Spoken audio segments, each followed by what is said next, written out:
Me llamo Sophie John, mayor del Ejército de los Estados Unidos. A mis 37 años he pasado 15 años defendiendo a este país en los frentes invisibles de la ciberguerra, pero ningún entrenamiento me habría preparado para la fría puerta de hierro de mi hogar de la infancia.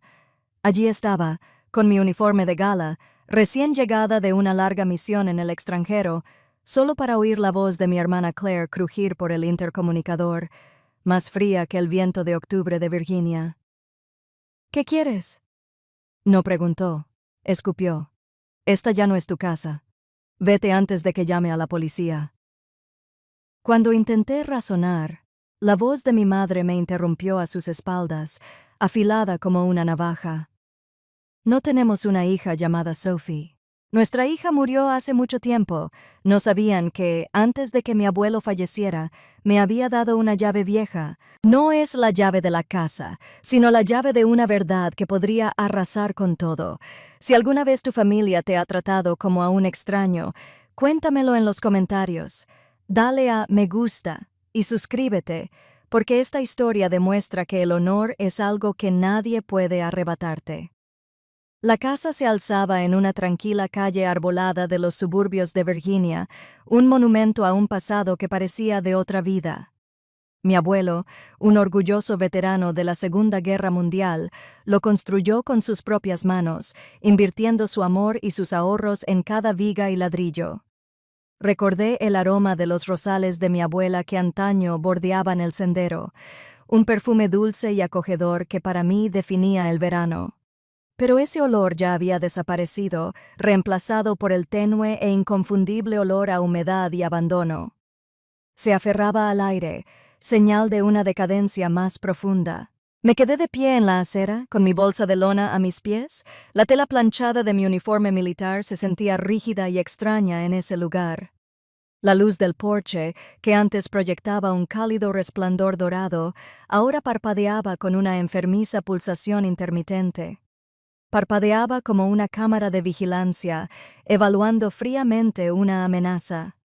Respiré hondo para tranquilizarme, como antes de penetrar en una red hostil, y caminé por el conocido sendero de hormigón. Sentí la mano pesada al levantarla para tocar el timbre. Por un instante, solo hubo silencio. Esperé, con el corazón latiéndome con fuerza, esperando tontamente el sonido de pasos, el giro de una cerradura, un cálido abrazo. En cambio, una vocecita distorsionada crepitó desde el pequeño altavoz del intercomunicador. ¿Quién era? La voz estaba desprovista de toda calidez, de todo reconocimiento. O tal vez el reconocimiento se ocultó deliberadamente, un escalofrío más gélido y agudo que cualquier otro que hubiera sentido en una pista ventosa de Alemania me recorrió la espalda. Era una premonición, una advertencia táctica visceral, más aterradora que enfrentarme a un ciberataque patrocinado por un Estado. No se trataba de un enemigo anónimo al otro lado del mundo. Era la voz de mi hermana Claire. Me acerqué al intercomunicador, con la voz tensa, intentando mantener un tono sereno. Soy yo, Claire. Soy Sophie. Añadí como si fuera necesario. Estoy en casa de permiso. El silencio que siguió fue eterno. Se alargó y se espesó con una hostilidad que podía sentir a través del frío metal de la puerta. Podía imaginarla dentro, de pie en el vestíbulo, con la mano sobre el botón de hablar, decidiendo qué palabras serían más hirientes. Cuando por fin habló, su voz distorsionada rezumaba veneno. No eres bienvenida aquí. Las palabras me impactaron como un puñetazo. Me estremecí. ¿Qué, Claire? ¿De qué estás hablando? Esto es propiedad privada, espetó, adquiriendo una cruel seguridad en su voz. Tienes que irte ahora o llamaré al 911 por allanamiento. ¿Invasión? La palabra resonó en el repentino vacío dentro de mi pecho. ¿Invasión? En la casa donde di mis primeros pasos, en el jardín donde mi abuelo me enseñó a lanzar una pelota de béisbol. Lo absurdo de aquello era asfixiante. Esto tenía que ser una broma enfermiza y retorcida. Un destello de esperanza desesperada se encendió en mí. Claire, deja de hacer el tonto.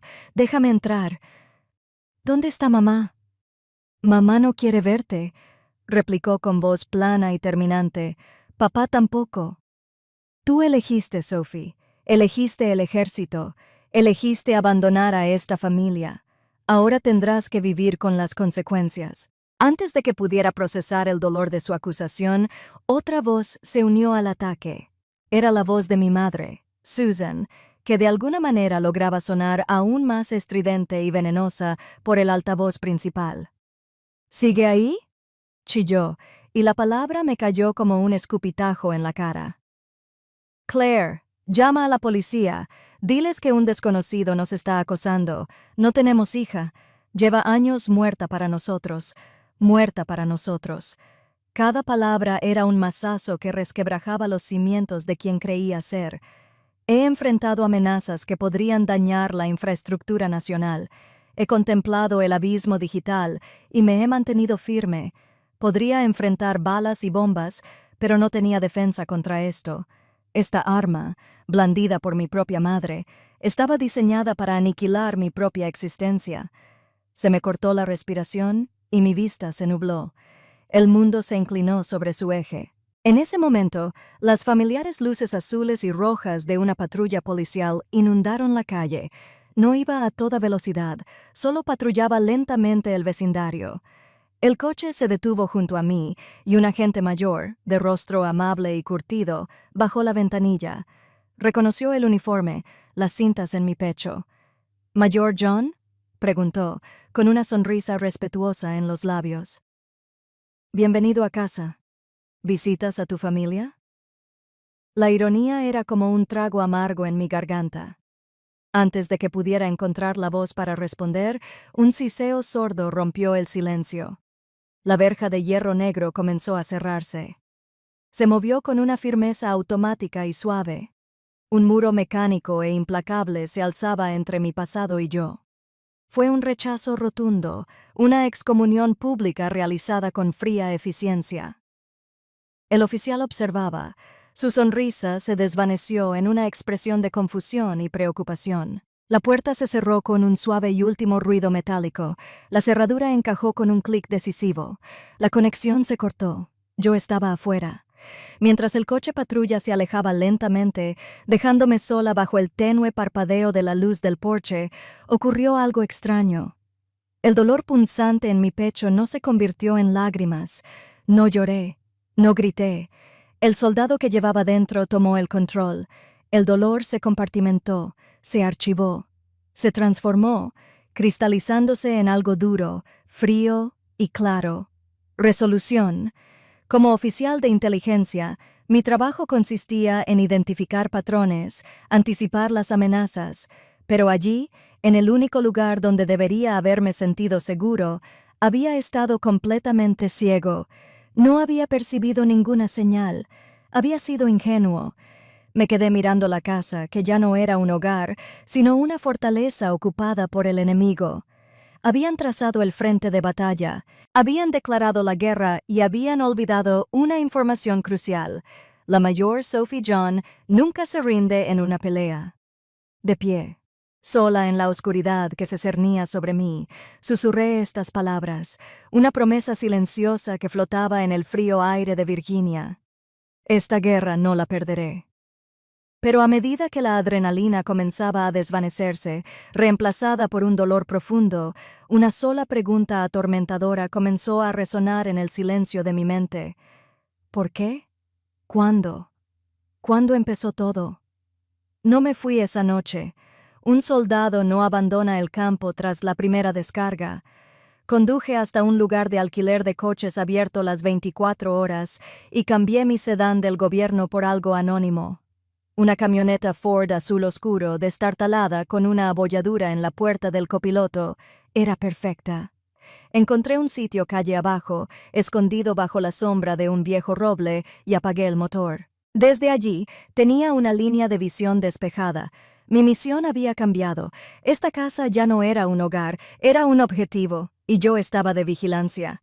Las luces de la sala proyectaban un cálido resplandor ámbar sobre el césped. Era la imagen de la tranquilidad suburbana, una mentira repugnante y hermosa. Sabía que esa calidez era una fachada que ocultaba una frialdad que podía congelarte hasta los huesos. Sentado allí en la oscuridad, con el aroma a café rancio y vinilo viejo impregnando el interior de la camioneta, la pregunta de antes regresó, resonando en el silencio. ¿Por qué? Y como si fuera una pregunta, las compuertas de la memoria se abrieron, arrastrándome de vuelta al museo de mi propio pasado. Estaba en la mesa de acción de gracias. Casi podía oler el rico aroma del pavo asado y el pastel de calabaza. Toda la familia estaba allí, el aire impregnado de una alegría forzada. Mi padre, Richard, presidía la mesa con su copa de vino. Siempre le encantaba brindar, le encantaba ser el patriarca que dirigía la corte. A la familia, comenzó con voz suave y ensayada, y a mi hermosa hija Claire. Sonrió, con la sonrisa de un político, e hizo un gesto hacia mi hermana. Acaban de nombrarla presidenta del Comité de Recaudación de Fondos de la Asociación de Padres y Maestros, PTA. También estamos orgullosos de ella. Un cordial aplauso recorrió la mesa. Claire Pining saludó con la mano. Tenía 17 años y acababa de recibir mi carta de aceptación, una beca completa para la Academia Militar de los Estados Unidos en West Point. Era la culminación de años de trabajo incansable, sacrificando fines de semana y fiestas de la preparatoria por sesiones de estudio y entrenamiento físico. Fue un logro monumental. Cuando cesaron los aplausos para Claire, me aclaré la garganta y esperé. Mi padre me miró, su sonrisa se desvaneció por un segundo. Tomó un sorbo de vino y luego me hizo una breve inclinación de cabeza. Y, a Sophie también, dijo las palabras como si hubiera pensado en el último momento. Ella se cuidará sola. Parece que eso fue todo. El sueño de mi vida quedó reducido a una nota al pie. Al menos ella puede cuidarse sola. Las palabras no eran un cumplido, fueron un despido, una excusa conveniente para redirigir la atención hacia Claire, donde siempre debía estar. El recuerdo cambió, llevándome aún más lejos, al dormitorio que una vez compartimos. Era un diagrama perfecto de los valores de nuestra familia. El lado de Claire en la habitación era un santuario para ella misma. La pared era un collage caótico de cintas de raso baratas, azules, rojas y amarillas, de concursos de belleza locales. Una endeble tiara de plástico de cuando fue coronada como la pequeña Miss Fairfax reposaba en su estantería como una reliquia sagrada. Mi lado de la pared estaba vacío. No era porque no tuviera logros. Tenía muchos. Primer puesto en la Feria Estatal de Ciencias, una caja llena de medallas de decatlón académico, un certificado por una puntuación perfecta en el SAT, pero nunca se exhibió ninguno. Una tarde, al llegar a casa, encontré a mi madre quitándolas con cuidado del tablón de anuncios. ¿Qué haces?, pregunté, con un gesto de temor en el estómago. No me miró, simplemente siguió guardando mis medallas en una caja de zapatos polvorienta. «Tenemos que mantenerlas a salvo, cariño», dijo con una voz dulce y penetrante. «No querríamos que Claire se sintiera mal, ¿verdad? Tenemos que tener cuidado de no hacerla sentir insegura». Entonces me miró, con una extraña compasión en los ojos que me puso los pelos de punta. «Sophie, eres fuerte e inteligente. No necesitas estas cosas para saber lo que vales». Claire. Bueno, Claire es diferente. Es más sensible. Esa fue la primera vez que lo comprendí de verdad. Mis fortalezas no eran ventajas para mi familia, eran desventajas.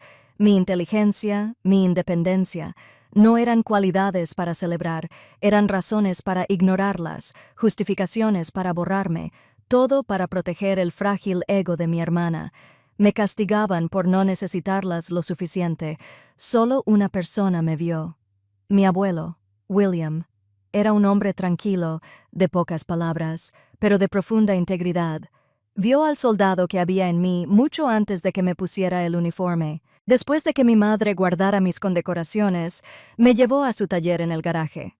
El aire olía a serrín y aceite de motor viejo. Durante la semana siguiente, me construyó un pequeño baúl de roble macizo, la lijó hasta dejarla lisa como el cristal y la tiñó de un marrón oscuro. En la tapa, grabó con cuidado mi nombre, Sophie. Me la entregó con una mirada solemne en sus ojos azules. Esto, dijo con voz grave y retumbante, es tu baúl, Sophie, para mi futuro general. Desde entonces, cada vez que traía un premio a casa, celebrábamos una pequeña ceremonia. Tomaba la medalla o el certificado, lo inspeccionaba con suma importancia y lo guardaba cuidadosamente en la caja de roble. Era nuestro ritual secreto, nuestra rebelión silenciosa.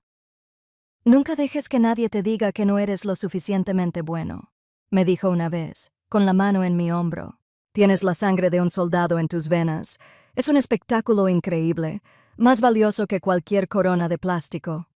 Sentado en la camioneta fría, una oleada de pánico me invadió.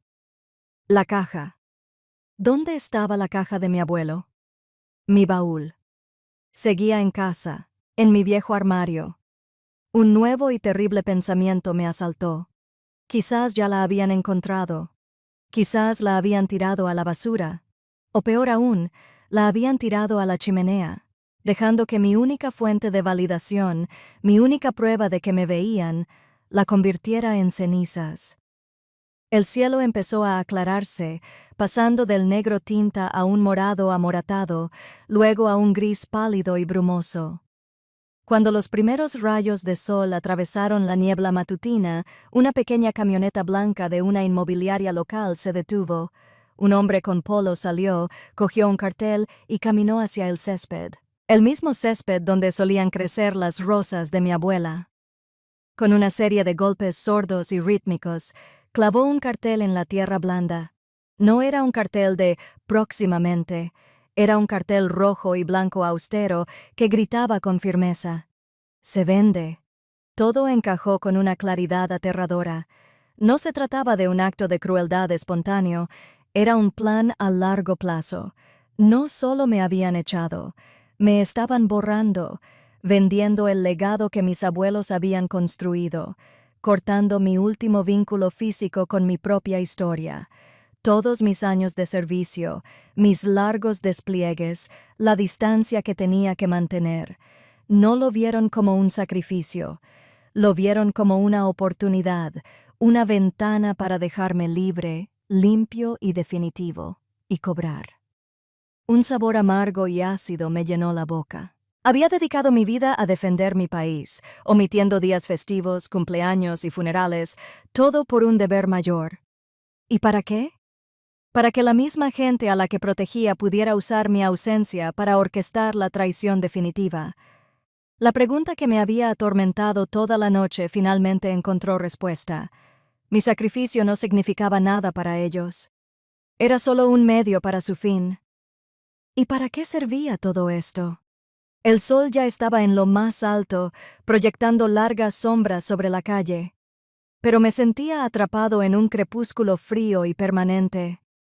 El cartel rojo y blanco de «Se vende» era el brutal punto final de una historia que ni siquiera sabía que estaba escribiendo. Las preguntas de la noche anterior, el por qué y el cuándo, habían sido respondidas. Todo era por esto, por dinero, por un corte limpio, por mi borrado total y completo. Sentado en la cabina de ese Ford destartalado, con el motor apagado hacía tiempo, sentí una sensación familiar que no había experimentado desde mi primer día de entrenamiento básico, el peso aplastante y sofocante de estar total y completamente solo. Mi entrenamiento me había preparado para el aislamiento en el campo de batalla, pero siempre estaba la certeza de una estructura de mando, de un sistema de apoyo, de una nación que te respaldaba. Esto era diferente. Esta era una guerra de uno solo. Mi propia familia era el enemigo. ¿A quién llamas cuando la amenaza viene de dentro de la red? Mi mano, entumecida y pesada, buscó mi teléfono. Revisé distraídamente los contactos, una agenda digital de mi vida. Coroneles, sargentos, compañeros oficiales, algunos conocidos de misiones anteriores. No había nadie a quien llamar, nadie que pudiera comprender la naturaleza específica de esta herida. Mi pulgar se cernió sobre el nombre de mi oficial al mando, luego lo descarté. ¿Qué diría, señor?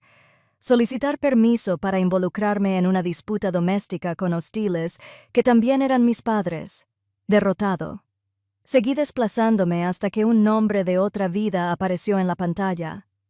Anna Clay. Hacía años que no hablábamos, desde un breve reencuentro tras mi graduación de West Point.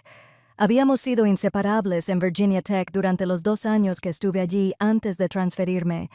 Era brillante, leal como un rayo, y tenía una risa que llenaba un estadio.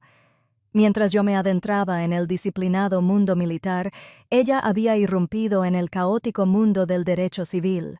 Lo último que supe de ella era que se había forjado una reputación de tiburón en los tribunales, una abogada que no solo luchaba por sus clientes, destrozaba a sus oponentes. Mi dedo dudó al recordar su nombre. Parecía una eternidad. ¿Me recordaría siquiera? ¿Pensaría que estaba loco? La desesperación que me revolvía las entrañas me dio la respuesta. No tenía nada que perder. Respiré hondo, estremeciéndome, y pulsé el botón de llamada. Contestó al segundo timbre. Anna Clay. Su voz era exactamente como la recordaba, cálida, segura y con un matiz de energía sensata. Carraspeé, forzando la emoción a desaparecer, cambiando al único modo que me quedaba. Anna, soy Sophie John. Hubo una pausa de medio segundo. Sophie, Dios mío, ha pasado una eternidad. ¿Estás bien? La interrumpí. Mis palabras fueron cortantes y precisas. Un informe de campo.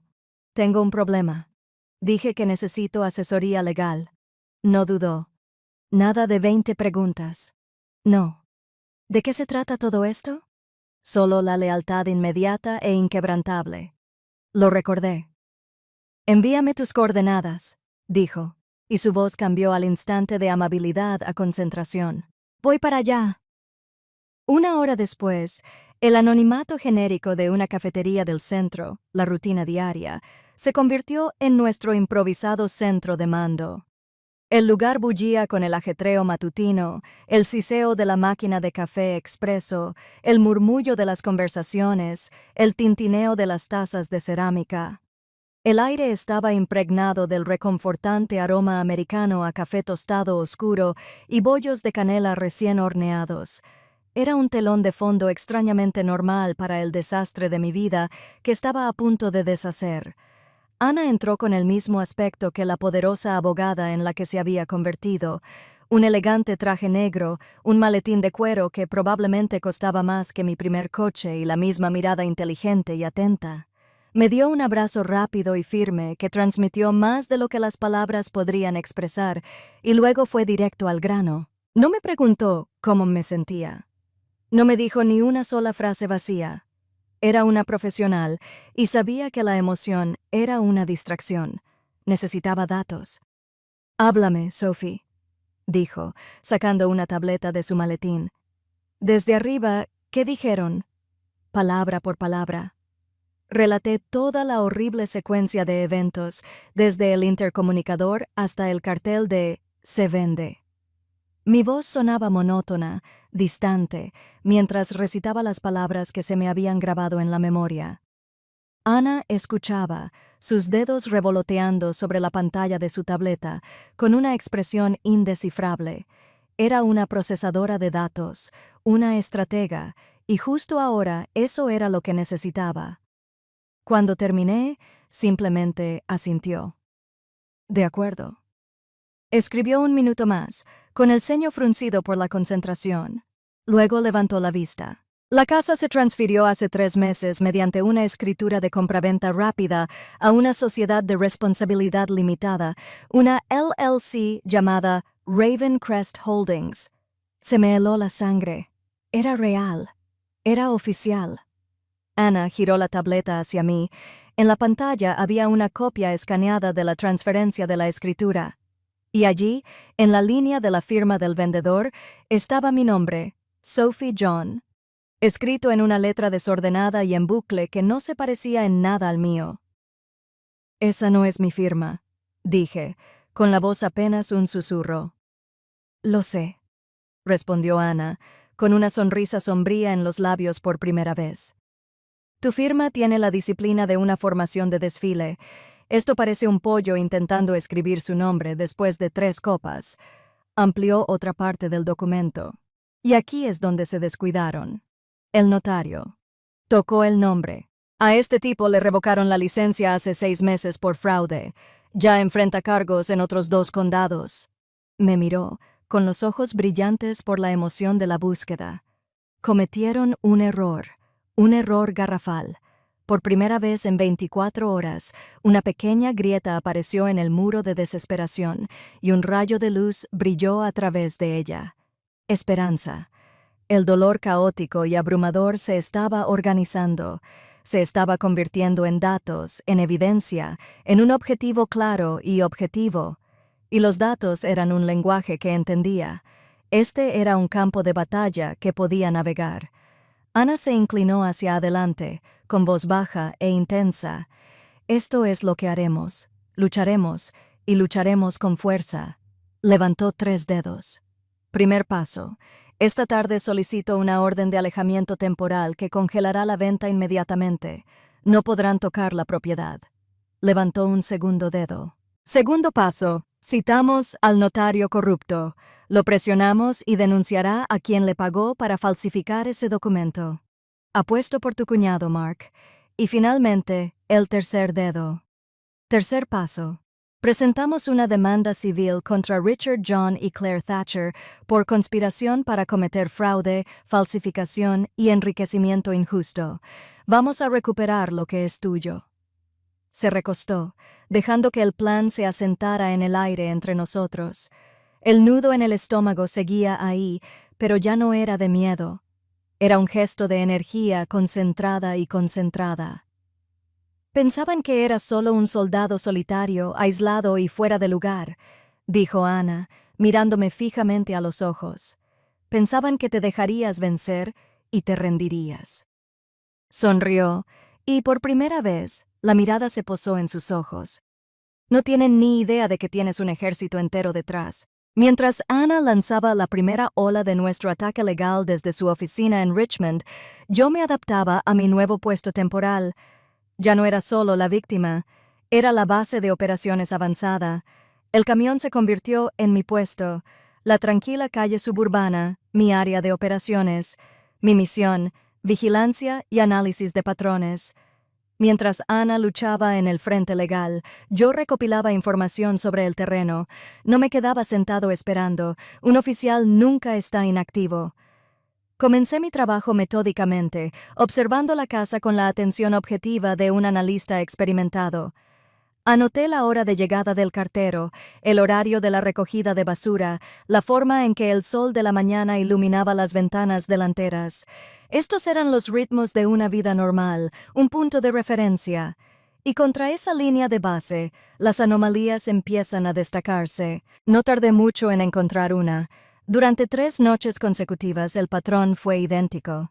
Exactamente a las 2:00 am, una luz tenue se encendía en el sótano. No era la luz brillante y uniforme de una habitación normal, sino una luz tenue y concentrada. Permanecía encendida durante exactamente 1 hora y luego se desvanecía. De las 2:00 am a las 3:60 am, como un reloj. Era demasiado preciso para ser aleatorio. Era un horario. Mi sospecha se confirmó cuando Ana me envió una copia de las facturas de servicios públicos que había obtenido mediante una solicitud legal. El consumo de electricidad de los últimos 3 meses se había quintuplicado. Fue un pico astronómico, el tipo de consumo que se esperaría de un pequeño taller mecánico, no de una vivienda. Sin embargo, una rápida búsqueda en los registros municipales no reveló ningún permiso comercial registrado en esa dirección. Mi instinto, agudizado por años de identificar amenazas en el ciberespacio, me gritaba: esto era más grave que una simple estafa inmobiliaria. Era una operación activa y continua, y estaba ocurriendo justo bajo el techo de mi abuelo. Al día siguiente, el pueblo celebraba su festival anual de otoño.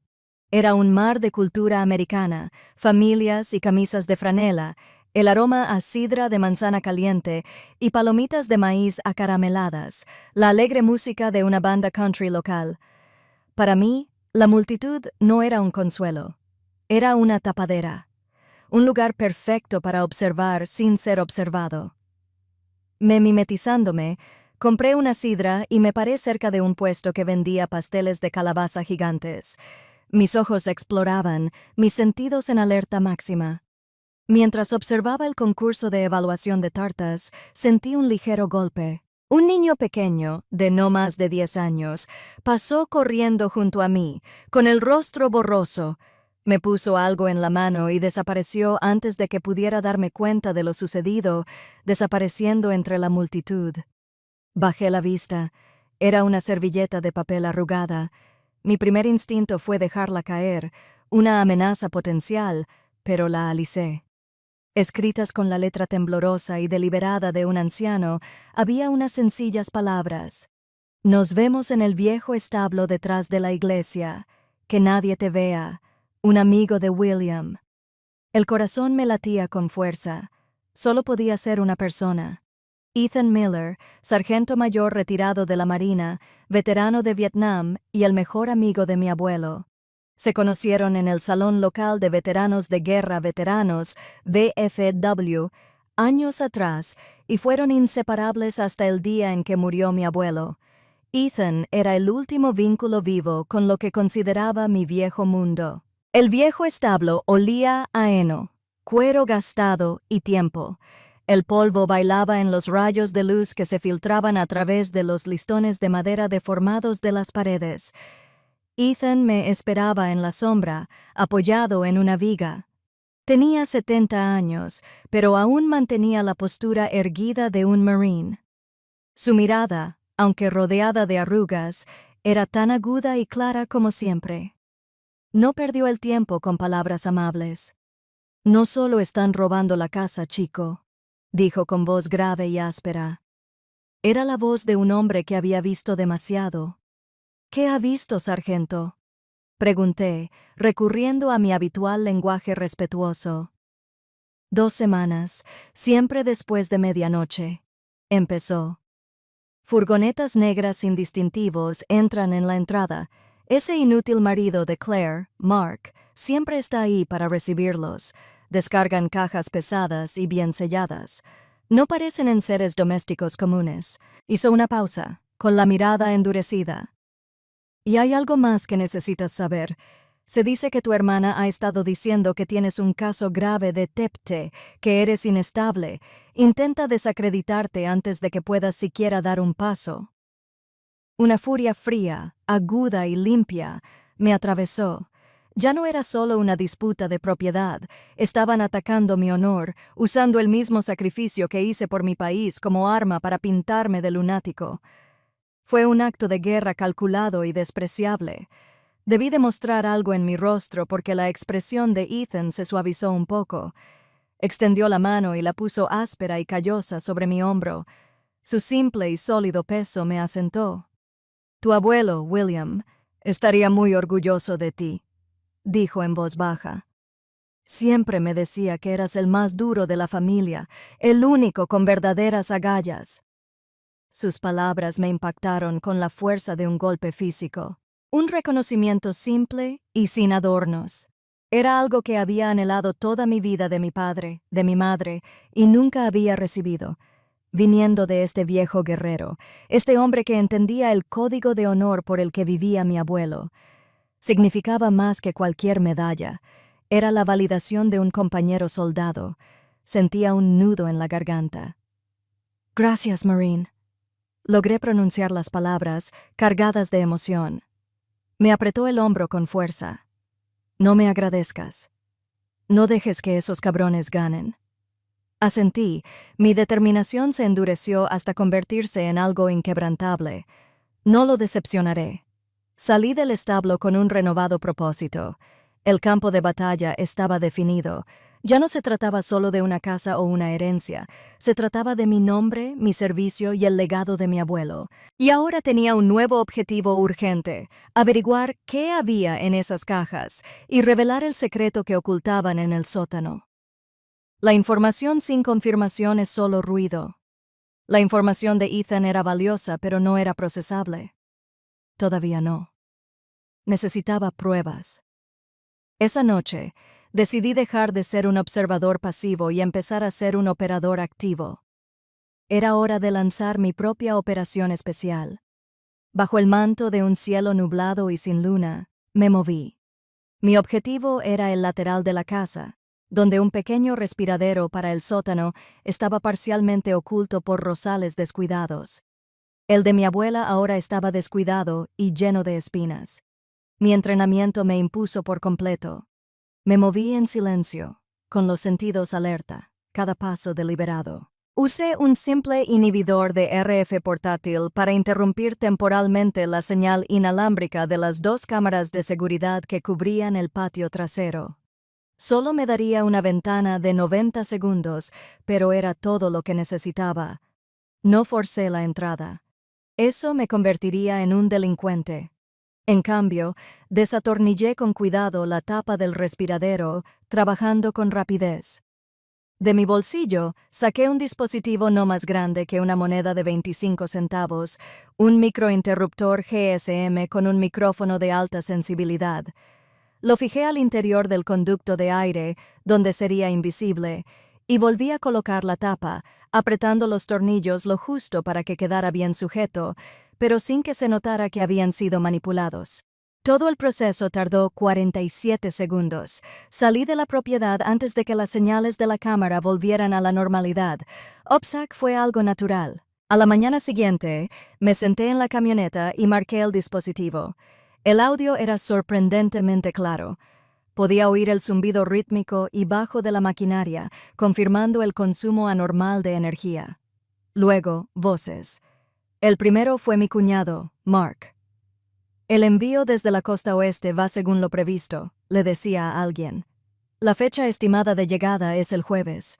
Una voz desconocida con un ligero acento respondió, y la calidad es la misma, sin concesiones. De primera calidad, le aseguró Mark. Mi hombre lo garantiza. Me latía con fuerza. Esto era todo. Esta era la confirmación de una operación ilegal. Estaba a punto de desconectar y enviarle la grabación a Ana cuando una tercera voz habló, y el mundo se detuvo. La voz era tranquila, autoritaria y escalofriantemente familiar. Era la voz de mi padre, Richard John. «Si el mayor se entromete», dijo, con un tono frío y cortante como el hielo astillado, «no habrá advertencias. Terminen el contacto. ¿Entendido?» La sangre en mis venas se convirtió en aguanieve. Una oleada de náuseas me invadió. Me aferré a una pequeña e irracional esperanza de que, de alguna manera, él fuera un peón en esto, manipulado por Mark y Claire. Pero esa esperanza simplemente se desvaneció. Por su forma de hablar, la autoridad en su voz, no era solo cómplice. Estaba al mando. Mi padre era el comandante de la operación para destruirme. Me temblaban las manos mientras le enviaba el archivo de audio cifrado a Ana, y entonces, como si fuera el momento de la verdad, comenzó el contraataque enemigo. Llegó como un correo electrónico cifrado a mi bandeja de entrada militar oficial, un espacio al que nunca deberían haber tenido acceso. El remitente era anónimo. El asunto constaba de 6 palabras sencillas y aterradoras. «Sabemos lo que haces». Mi entrenamiento me decía a gritos que no lo abriera, pero tenía que hacerlo. El cuerpo del correo contenía una sola foto de alta resolución tomada desde una ventana del piso superior de la casa la noche anterior. Era yo, una figura fantasmal en la oscuridad. Mi rostro se iluminó por una fracción de segundo con el teléfono mientras miraba la hora. Adjunto al correo había un archivo PDF protegido con contraseña. Un momento después, mi teléfono vibró con un mensaje de un número imposible de rastrear. Una palabra, la contraseña, traidor. Se me cortó la respiración. Con dedo tembloroso, lo escribí. El archivo se abrió. Era una copia de mi evaluación psicológica militar oficial, pero había sido alterada, manipulada. Párrafos enteros estaban llenos de mentiras que parecían clínicas sobre inestabilidad emocional, paranoia y tendencias violentas relacionadas con el estrés de combate. Era el rumor de Claire convertido en arma y disfrazado de documento oficial. Apareció otro mensaje. Retira la demanda. Aléjate o este documento será enviado al Pentágono. Tu carrera está acabada. Habían cometido un error fatal. Pensaron que esto me atemorizaría. Pensaron que podrían usar mi servicio, mi uniforme, toda mi identidad como arma en mi contra. Pero habían olvidado algo fundamental. No solo estaban atacando a Sophie John, la hija olvidada. Habían lanzado un ciberataque directo contra un mayor del ejército de Estados Unidos. Y lo habían hecho en mi territorio. No entré en pánico. Actué. Revisé mis contactos con los dedos firmes, mi ira, una fuerza fría y esclarecedora. Encontré el nombre que buscaba. Isaac Ing, un fantasma. Uno de los mejores analistas de ciberseguridad con los que había trabajado en US Cybercom, ahora asignado a una unidad de inteligencia en Stuttgart, Alemania. Respondió de inmediato. «Sophie, ¿a qué debo el honor?»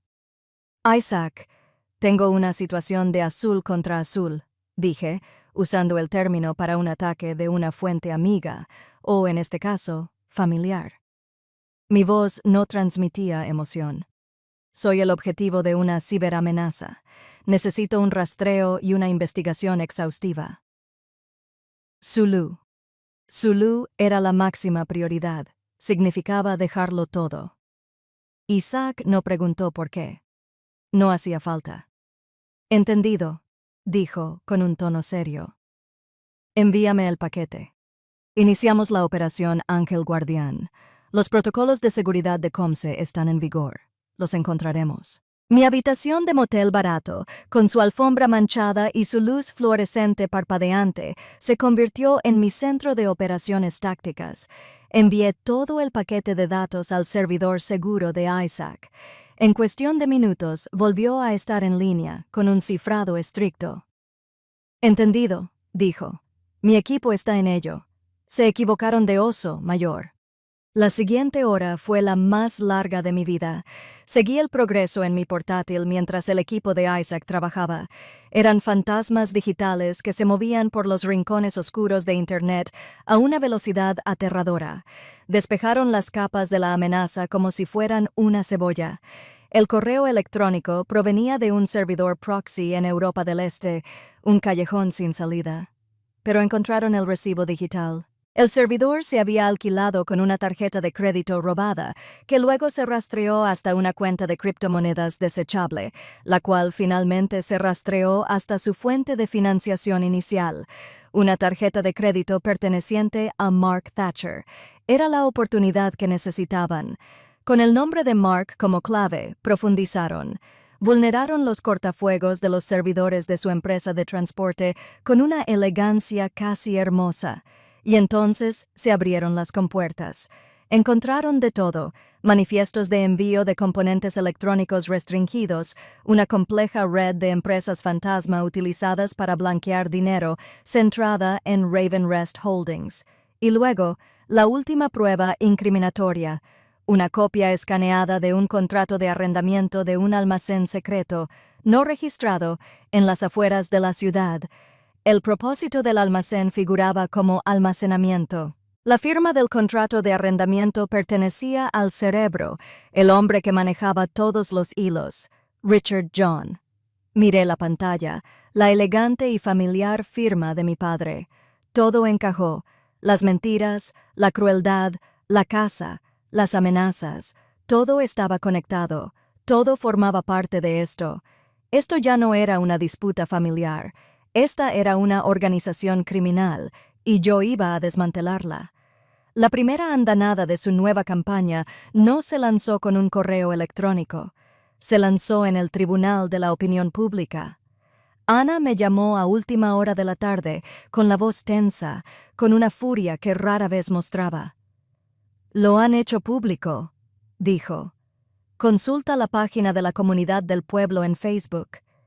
Sentí frío en las manos al abrir la página, y allí estaba, una larga y empalagosa publicación escrita por mi hermana Claire.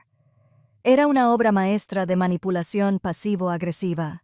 Hablaba de su profundo y perdurable amor por su atribulada hermana menor. Pintó un trágico retrato de un soldado condecorado, mi retrato, cuya mente había sido tristemente devastada por las cicatrices invisibles de la guerra. Aludió vagamente a mi comportamiento errático y a mis delirios desafortunados, presentando las acciones de su familia como un intento desesperado por protegerme de mí misma. Terminó la publicación pidiendo las oraciones y la comprensión de la comunidad durante esta dolorosa crisis familiar. Fue brillante y devastador. Debajo de la publicación me llegaron cientos de comentarios. «Lamento mucho que estés pasando por esto, Claire. Rezo por tu familia. Agradécele su servicio, pero claramente necesita ayuda». Me pintaron con éxito como una veterana destrozada y mentalmente inestable, una bomba de relojería. No solo intentaban ganar una demanda, intentaban borrar mi credibilidad como ser humano. Me estaban aislando, poniendo a todo el pueblo en mi contra antes de que pudiera siquiera hablar. La rabia que bullía en mi interior era fría y serena. Habían cruzado la línea.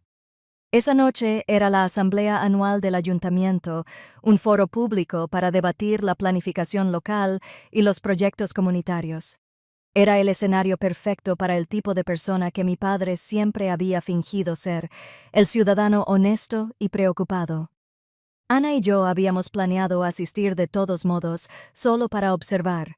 Ahora parecía que nos estaban tendiendo una emboscada. «No tienes que hacer esto», dijo Ana en voz baja mientras aparcábamos a una manzana del histórico ayuntamiento. «Sí», dije en voz baja pero firme. «Lo haré». No llevaba mi ropa de civil habitual. Me había pasado la última hora preparándome. Esta noche llevaba mi uniforme militar completo, la chaqueta azul marino, los pantalones grises de raya perfecta y los zapatos negros lustrados. Mis condecoraciones eran un testimonio silencioso de 15 años de mi vida. Esto no era un disfraz, era mi armadura, era mi verdad. Nos deslizamos al fondo del auditorio abarrotado justo cuando mi padre, Richard John, subía al podio. Lucía distinguido con su traje a medida, con una voz suave y tranquilizadora al hablar sobre un nuevo proyecto de parque. Utilizó palabras como comunidad, integridad y valores familiares. Habló de crear un espacio seguro para que los niños del pueblo crecieran y prosperaran. La hipocresía era tan densa que apenas podía respirar. Recibió una cálida ovación al terminar, y entonces Claire se levantó de su asiento en la primera fila. Su actuación fue impecable. Se secó una lágrima inexistente, con la voz ligeramente temblorosa para darle más efecto. «También quiero aprovechar esta oportunidad», dijo, y su voz resonó por la sala silenciosa, «para agradecer a esta maravillosa comunidad su apoyo.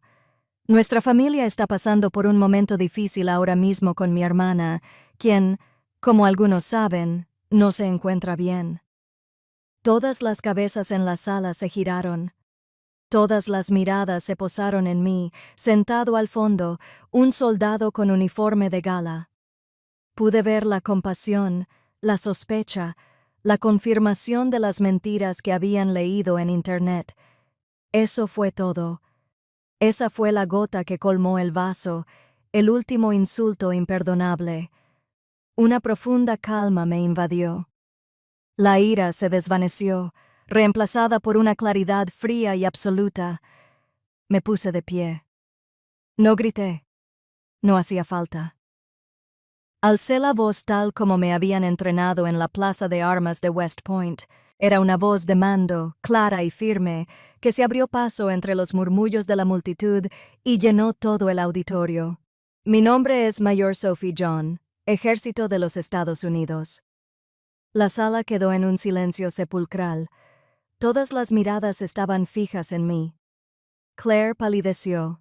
La sonrisa confiada de mi padre se desvaneció. No me encuentro mal, continué, recorriendo con la mirada los rostros atónitos del ayuntamiento. Soy un oficial en servicio activo con 15 años de servicio condecorado a este país y soy víctima de una conspiración para cometer fraude perpetrada por las mismas personas de las que acaban de oír hablar. Una exclamación colectiva recorrió la sala. Claire tartamudeó. No te atreverías.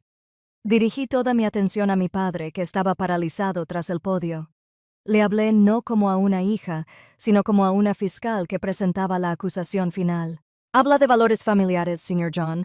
¿Es un valor familiar falsificar la firma de su hija en un documento legal? Su rostro palideció.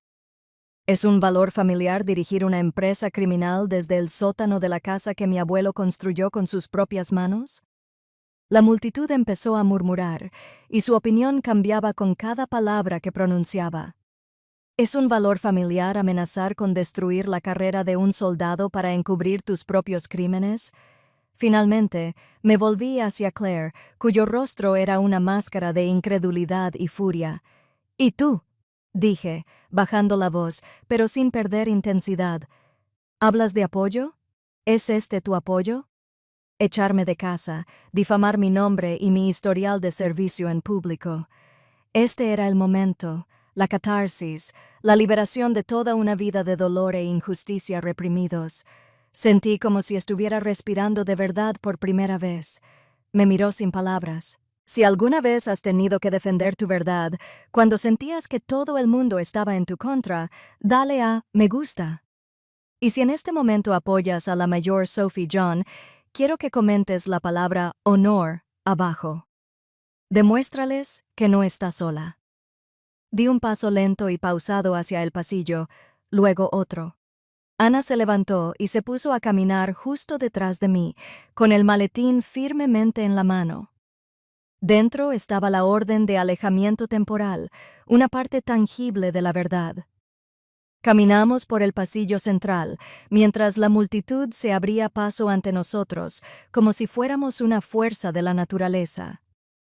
Mis ojos no se apartaron de los de mi padre. La máscara del respetado líder comunitario se había desmoronado, revelando al criminal desesperado y acorralado que se escondía debajo. La farsa había terminado. Al llegar al frente de la sala me detuve y miré primero a él y luego a mi hermana. Esta guerra, dije, con mi voz resonando en el silencio atónito, no se librará en Facebook, se librará en un tribunal federal. Tras la asamblea municipal, el caos fue un caos sordo y difuso. Nos marchamos antes de que el consejo pudiera levantar oficialmente la sesión. Los rostros conmocionados de los miembros de la comunidad, un telón de fondo surrealista para nuestra retirada estratégica. La declaración de guerra se había hecho en público. Ahora, el verdadero trabajo comenzaría en privado. A la mañana siguiente, mi teléfono vibró. Era Ethan. Su voz era baja y seria. Nos vemos en el restaurante de la calle principal. Ven solo. Lo encontré sentado en una mesa al fondo del clásico restaurante americano, bien iluminado. Una taza de café negro humeaba frente a él. No perdió el tiempo. Después de sentarme, deslizó un objeto pequeño y pesado sobre la mesa de fórmica. Era una vieja llave de hierro oxidada, de esas que se usan para abrir cerraduras pesadas y antiguas. Tu abuelo me dio esto antes de morir, dijo Ethan, mirándome fijamente. Me dijo que la guardara y que solo te la diera cuando realmente la necesitaras. Se inclinó ligeramente y bajó la voz. Sus palabras exactas fueron: cuando los buitres empiecen a sobrevolar, dale esto a mi general. Se me cortó la respiración. Supe al instante para qué era. La caja de roble, mi vitrina de trofeos, la que mi abuelo me había construido, la que creía perdida para siempre, probablemente quemada para leña. Que lo hubiera previsto, que hubiera elaborado un plan de contingencia con su amigo más fiel, me dio escalofríos. Esa noche, Ethan me llevó a un lugar que jamás habría encontrado por mi cuenta, un almacén autónomo, anónimo y estéril en las afueras industriales de la ciudad. Me condujo por un largo pasillo de hormigón iluminado por fluorescentes vibrantes hasta una puerta metálica enrollable con el número 237. Había estado pagando el alquiler en efectivo todos los años desde la muerte de mi abuelo, guardián silencioso de este último secreto. La puerta crujió en protesta al subirla, revelando el oscuro interior. Y allí estaba, sola en el centro del espacio vacío, cubierta por una fina y uniforme capa de polvo. La caja de roble. Era más pequeña de lo que recordaba, pero se sentía tan pesada como una piedra angular. El corazón me latía con fuerza en las costillas al arrodillarme ante ella. La llave de hierro oxidado se deslizó en la cerradura con un sonido áspero. Giró con un satisfactorio golpe seco. Levanté la pesada tapa. La capa superior estaba exactamente como la recordaba. Mis medallas académicas, una cinta de la Feria de Ciencias, un certificado de asistencia perfecta, mi carta de aceptación en West Point, recuerdos de una chica que se había esforzado desesperadamente por ganarse la aprobación de su familia. Pero debajo, mis dedos encontraron el borde de un doble fondo. Lo saqué. Debajo había una gran bolsa impermeable para documentos, de esas que usan los soldados para proteger mapas y órdenes de los elementos. Me temblaban ligeramente las manos al abrirla. Dentro no había un solo documento, sino un archivo meticulosamente organizado. El primero era un grueso fajo de papeles atado con un clip. Era el testamento de mi abuelo. La copia original, certificada por un abogado de la base militar cercana, era clara e inequívoca. Me legó la casa en Windmere Lane 1450 y una parte importante de sus ahorros, y solo a mí. Dentro del testamento había una carta manuscrita con su antiguo membrete. Reconocí de inmediato su letra firme y deliberada. Mi querida Sophie, comenzaba. Si estás leyendo esto, significa que los buitres han aterrizado tal como temía. He visto la avaricia en el corazón de tu padre y los celos en tus hermanas. Ha sido una sombra sobre ellas durante muchos años. Te dejo esta casa no por su valor monetario, sino porque es nuestro legado. Las rosas de tu abuela, el columpio del porche que construí, las paredes que oyeron tu primera risa, esa es la verdadera historia de nuestra familia. Protégela. Tuve que hacer una pausa, con la vista nublada por las lágrimas. Entonces leí la última línea y siempre lo recordaré, mi pequeño general. Un soldado nunca lucha solo, pero me había dejado más que solo palabras. El último objeto de la bolsa era el arma verdadera. Era una pequeña libreta negra encuadernada en cuero, un cuaderno de bitácora. La abrí y mis lágrimas de tristeza se transformaron en lágrimas de profunda y abrumadora gratitud. Él lo había visto todo. Durante años, mi abuelo había llevado una crónica detallada. Había anotado las fechas y horas de las llamadas sospechosas de negocios de mi padre. Había escrito textualmente algunos de los comentarios más hirientes de Claire sobre mí. Documentó sus crecientes sospechas sobre las actividades nocturnas de Mark Thatcher. Incluso, con la agudeza de un veterano, anotó los números de serie de algunos equipos electrónicos especializados que había visto a Mark y a sus compañeros llevar al sótano. No era un anciano frágil, ajeno a la oscuridad que lo rodeaba. Era el sargento William John, oficial de inteligencia hasta su último aliento.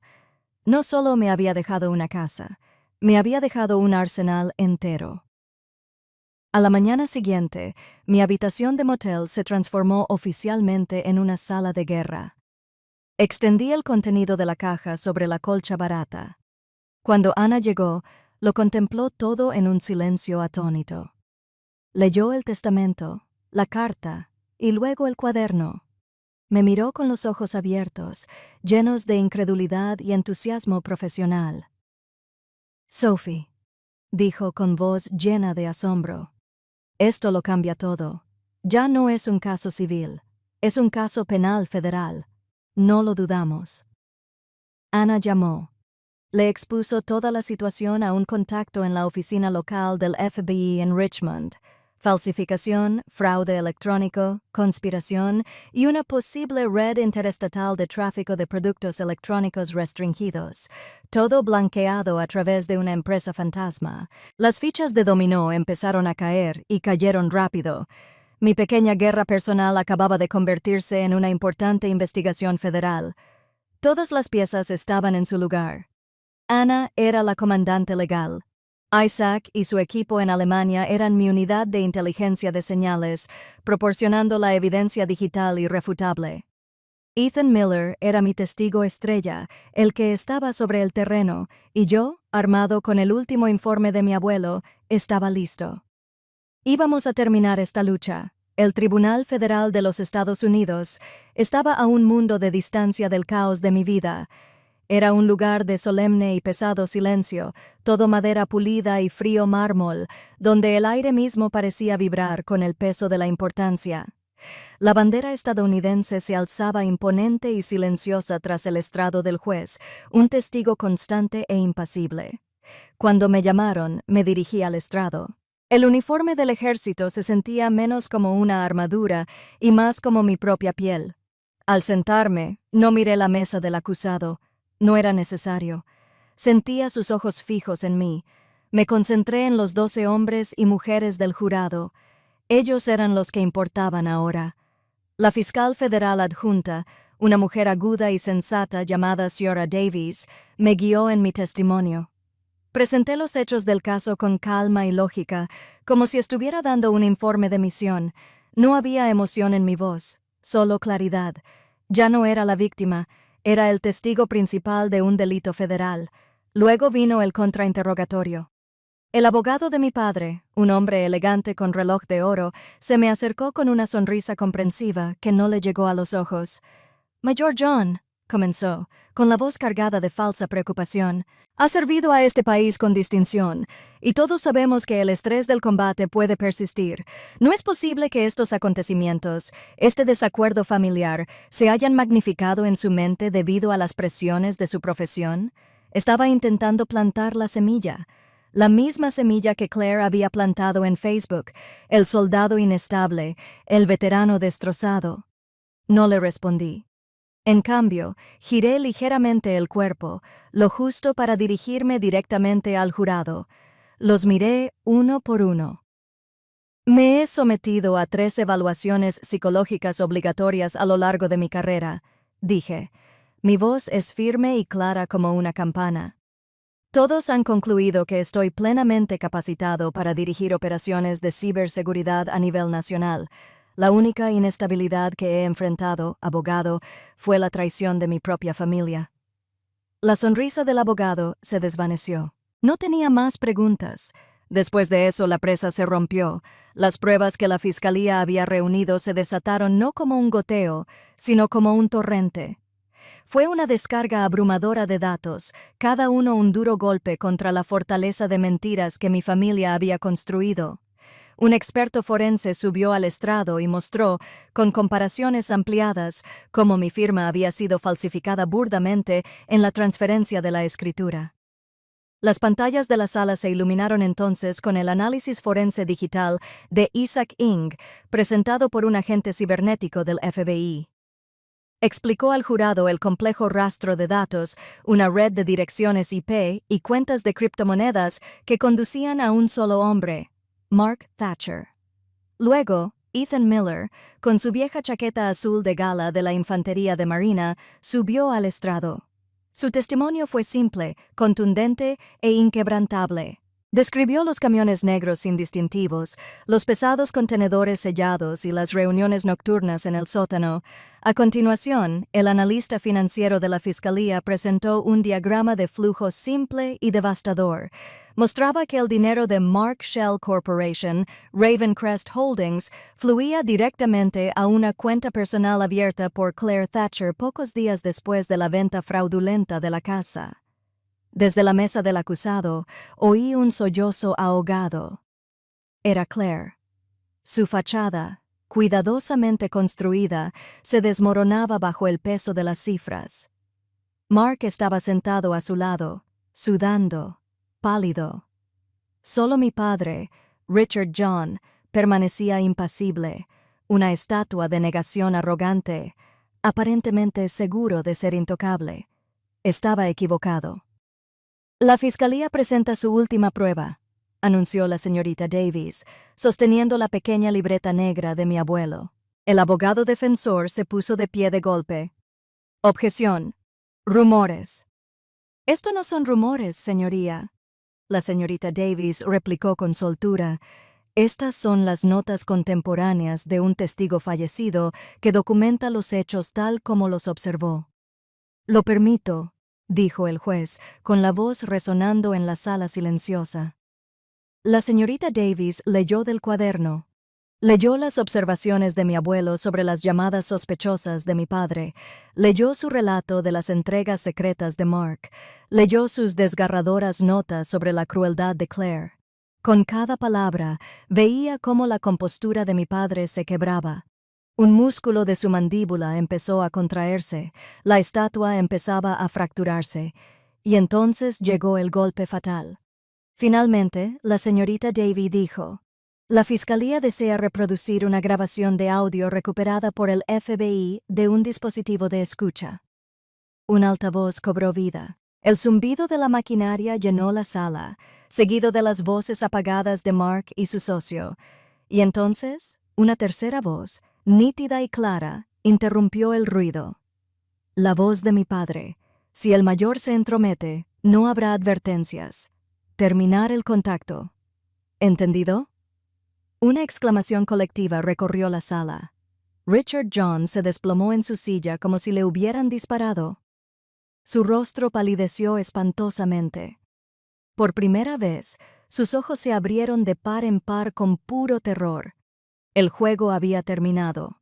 El jurado deliberaba menos de 2 horas. Cuando regresaron, sus rostros eran sombríos y resueltos. El presidente, un hombre de mediana edad de mirada amable, se puso de pie y entregó el veredicto al alguacil. No podía mirar la mesa del acusado. El juez leyó el veredicto. Por el cargo de conspiración para cometer fraude, el jurado declara culpable a la acusada, Claire Thatcher. Claire dijo una palabra. Por los cargos de lavado de dinero y crimen organizado, el jurado declara culpable a Mark Thatcher.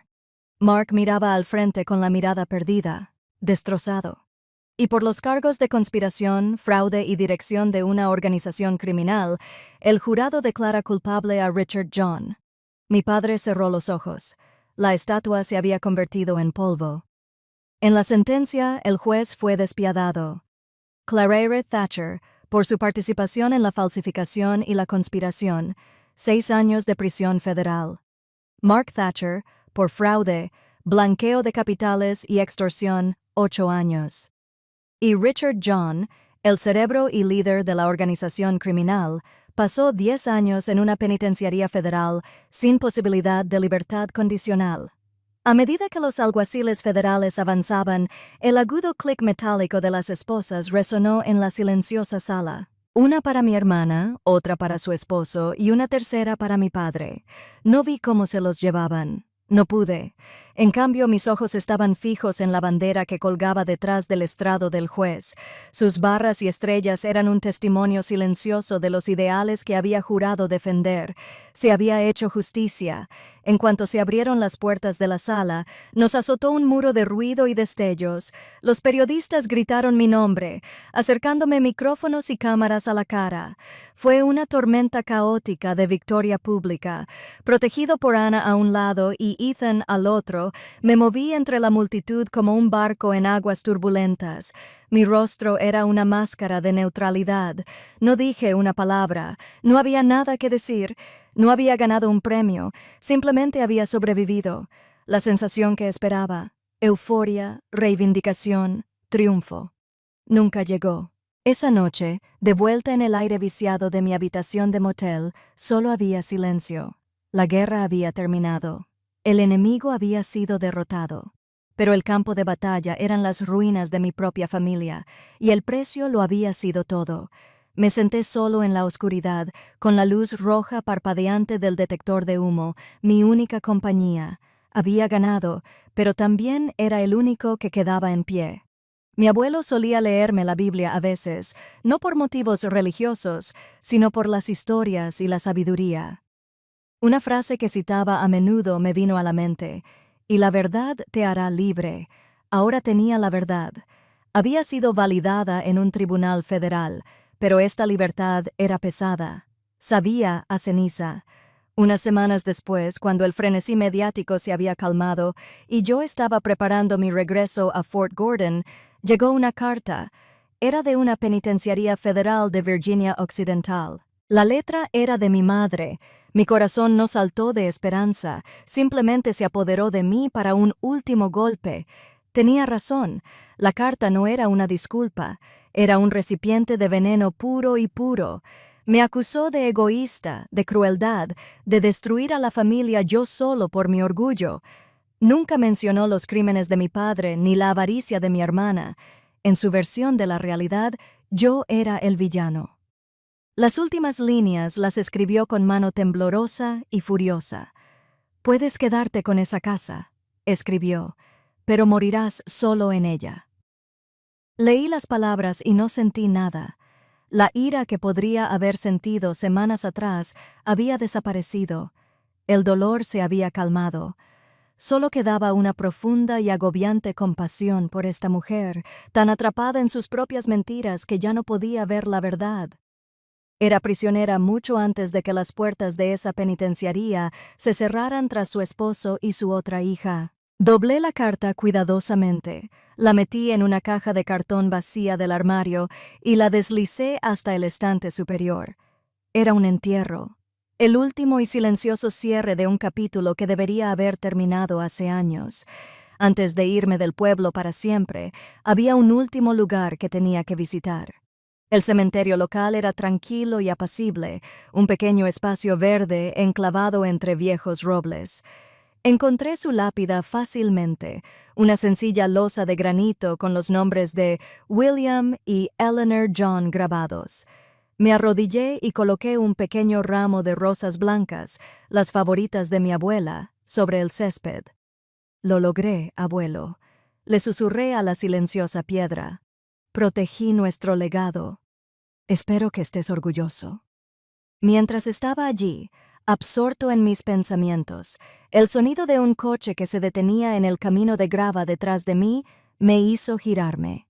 Una mujer mayor salía de un sedán que me resultaba familiar. Tardé un momento en identificarla. Era mi tía, la hermana menor de mi madre, Carol. Hacía una década que no hablábamos. Hacía mucho que se había distanciado de la toxicidad de mis padres. Caminó hacia mí, con una expresión de tristeza y ternura en el rostro. Sin decir palabra, me abrazó. No fue el abrazo tentativo y obligatorio de un pariente lejano. Fue un abrazo lleno de toda una vida de dolor no expresado. «Lo siento mucho, Sophie», susurró, con la voz cargada de emoción al apartarse. «Lo siento muchísimo. Siempre supe cómo te trataban mi hermana y su marido. Sabía que no estaba bien. Pero fui un cobarde. No quería causar más problemas, así que me mantuve alejado». Las lágrimas corrían por su rostro. «Hiciste lo que todos deberíamos haber hecho hace años», dijo, agarrándome el brazo. «Fuiste valiente. Eres tan valiente». Y en ese momento, algo dentro de mí que había estado roto y congelado durante 37 años comenzó a descongelarse. No fue un perdón de mi madre, no fue una disculpa de mi padre ni de mi hermana. Fue algo más pequeño, pero infinitamente más real. Fue una voz solitaria de mi propia sangre diciéndome que no estaba loca, que yo no era el problema. Fue un pequeño acto de sanación, pero fue suficiente. Unos días después, Ana me encontró frente a la casa. La cinta policial había desaparecido, pero aún parecía la escena de un crimen. Parecía fría, vacía, embrujada por los fantasmas de lo que debería haber sido. «Así que», dijo Ana con dulzura, de pie junto a mí en la acera, «es tuya. ¿Cuál es el plan? ¿Venderla? ¿Volver a vivir aquí?» Observé la casa que había construido mi abuelo, el columpio del porche que había colgado. La ventana donde mi abuela vigilaba mi autobús escolar. Había luchado por este lugar, lo había recuperado, pero ya no era un hogar, era un monumento a una guerra. Me volví hacia Ana y, por primera vez en mucho tiempo, sonreí. No era una sonrisa feliz, sino pacífica, serena. No lo voy a vender, dije, y no voy a vivir aquí. Ana me miró perpleja. ¿Y luego qué? Un nuevo sentido de propósito, limpio y claro, se apoderó de mí. Tengo otra idea, dije, mientras mi mirada volvía a la casa. Una idea que creo que a mi abuelo le habría encantado. Un año después, la casa del número 1450 de Windmere Lane seguía en pie, pero ya no era el mismo lugar. El fantasma se había desvanecido. El frío había desaparecido, reemplazado por una calidez que no tenía nada que ver con el termostato, sino con el propósito. El letrero de 4 velas, una mancha roja y descarnada en el césped, había desaparecido hacía mucho tiempo. En su lugar se alzaba un hermoso letrero artesanal de roble macizo. Las letras, talladas con cuidado y precisión, decían: La Casa William, un santuario para mujeres veteranas. La idea que se me había ocurrido tras el juicio, la que sabía que a mi abuelo le habría encantado, se había hecho realidad. Con cada centavo de la herencia que me dejó y la considerable indemnización por daños y perjuicios concedida en la demanda civil, creé una fundación sin fines de lucro. La casa ya no era un monumento a una guerra. Había renacido como una fortaleza de sanación. Ahora era un puerto seguro, un hogar de transición para mujeres que habían servido a su país y navegaban por las aguas, a menudo turbulentas, de su regreso a la vida civil. Era un lugar para desconectar, para encontrar recursos, para simplemente respirar sin tener que estar alerta. Esta tarde estaba en el jardín delantero, de rodillas sobre la tierra blanda. Los restos espinosos y descuidados de los rosales de mi abuela habían sido podados y cuidados con esmero. Ahora brotaba nueva vida, y nosotros la acrecentábamos. Junto a mí estaban 3 de los residentes actuales de la casa. Allí estaba María, una ex especialista en logística de la Marina con un sentido del humor peculiar. Jenna, una tranquila piloto de drones de la Fuerza Aérea que aún recuperaba su voz. Y Sarah, una joven médica de combate de apenas 24 años, cuyas manos habían salvado vidas bajo una presión inimaginable. El sonido de la risa, una risa espontánea y auténtica, flotaba en el fresco aire otoñal. Era un sonido que jamás pensé que volvería a oír en este lugar. Trabajamos juntos, cavando, plantando. Nuestra conversación era relajada y divagando. ¿Sabes?, dijo Sarah, haciendo una pausa para limpiarse una mancha de tierra de la mejilla. Las pesadillas son lo peor. No son las cosas que ves, sino los sonidos. Todavía puedo oír las aspas del helicóptero, los gritos. Su voz se apagó, con la mirada perdida por un instante. Nadie se apresuró a llenar el silencio. No había incomodidad, no hacían falta lugares comunes.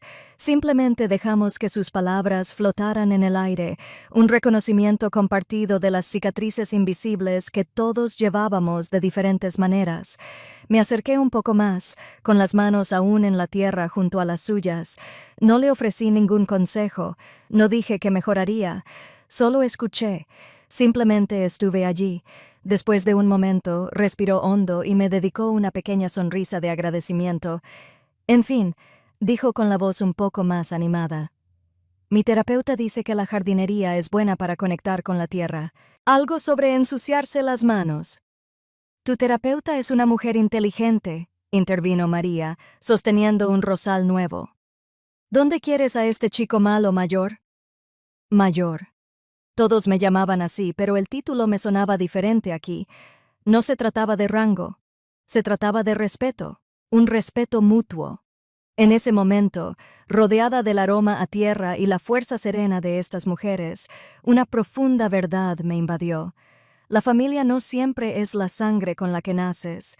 A veces es la familia que eliges. A veces es la tribu que construyes a partir de cicatrices compartidas, forjada en el fuego de la experiencia común y cimentada con un respeto inquebrantable. Esta era mi familia ahora, este era mi hogar. Más tarde esa noche, dentro, un fuego crepitaba cálidamente en la chimenea que mi abuelo había construido. La casa se llenó del reconfortante aroma de un pollo asándose en el horno. En la repisa de la chimenea, en el lugar de honor, reposaban la caja de roble, mi baúl, mi vitrina de trofeos. Pero su contenido había cambiado. Las viejas medallas seguían allí, guardadas en el fondo como si fueran cimientos, pero encima descansaban nuevos tesoros, un premio diferente. Había un fajo de notas de agradecimiento escritas a mano de mujeres que habían pasado por la casa William y habían recuperado el equilibrio. Había una foto de María radiante, sosteniendo las llaves de su nuevo apartamento. Había un recorte de periódico sobre Jenna, emprendiendo su propio pequeño negocio. Había un dibujo infantil de una flor que me regaló el hijo pequeño de un veterano que se quedó con nosotros durante un mes. Estos eran los nuevos trofeos. Esta era la nueva misión. El verdadero legado de mi abuelo no eran los ladrillos y el cemento de esta casa. Era el espíritu de servicio que lo guiaba, el código de protección que me había transmitido. Fue un oficial de inteligencia hasta su último aliento, reuniendo el arsenal que necesitaría para ganar mi guerra. Ahora yo continuaba su labor, no combatiendo enemigos, sino construyendo un santuario. Protegía su legado de la única manera que realmente importaba. Unas semanas después, estaba de vuelta en Fort Gordon, Georgia. El aire estaba cargado del familiar calor húmedo del sur. Caminé por un largo y silencioso pasillo dentro del cuartel general del Comando Cibernético del Ejército de E.U., con mis zapatos lustrados resonando suavemente sobre el suelo de linoleum. Me detuve frente a una gran placa de caoba pulida en la pared, el muro de honor del comando. Mi nombre estaba allí, grabado en una pequeña placa de latón. Mayor Sophie John. Aún brillaba, aún era seguro. La carrera que habían intentado destruir, el honor que habían intentado manchar, estaba intacto. Pero al mirarlo, ya no sentía el orgullo solitario de un soldado solitario. El nombre en la pared era parte de mí, pero ya no era todo mi ser. Ahora sabía que mi deber, mi misión, era más grande que este pasillo. Se extendía más allá de los cortafuegos que protegía y las redes clasificadas que aseguraba. Ya fuera en un campo de batalla digital defendiéndome de un ciberataque o en un pequeño jardín en Virginia escuchando a una compañera veterana compartir su dolor, la misión principal era la misma: proteger.